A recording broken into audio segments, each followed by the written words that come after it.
In this video, we will demonstrate how to flash the UIFlow to firmware onto the air quality, as well as how to edit and deploy programs. Download and install the M5 Burner firmware flashing software from the official M5 Stack website. In the device list on the left side of M5 Burner, select AIRQ, find the UIFlow to firmware for air quality, and click Download.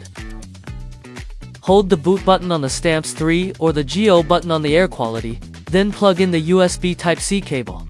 Release the button after the device powers on to enter download mode. Click Burn. Enter the Wi-Fi and other related configuration information. Click Next to flash the firmware. After the firmware has been flashed, the device needs to connect to UIFlow 2 before programs can be deployed. Air quality supports connecting to UIFlow 2 in two ways: access code or USB. This tutorial demonstrates how to connect using the access code method. After air quality starts up, you can view and get the access code on the flow page of the UI. Before connecting, make sure the device has successfully connected to the network. Open the UIFlow to Web IDE. Click Controller to open the device list. Click Connect Device. Enter access code and name your device. We'll walk through examples to show program editing on air quality in UIFlow 2. Example 1. Use UI Editor to display Hello M5 Stack on the screen.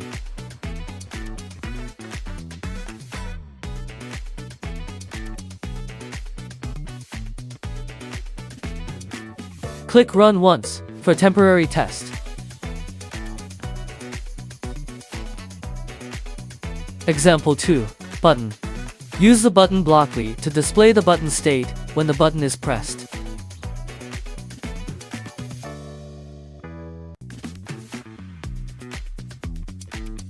Example 3. Speaker. Use speaker blockly to make the device beep every 2 seconds.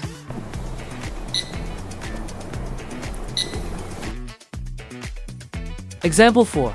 SEN55. Use the SEN55 blockly to read data from the SEN55 air quality sensor and display the PM 2.5 and VOC values on the screen in real time.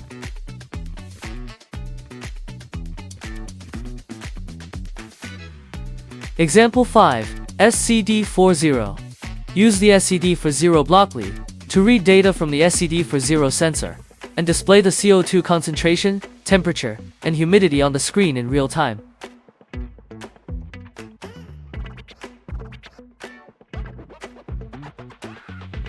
Here's the full demo of programming air quality on UIFlow 2. Give it a try.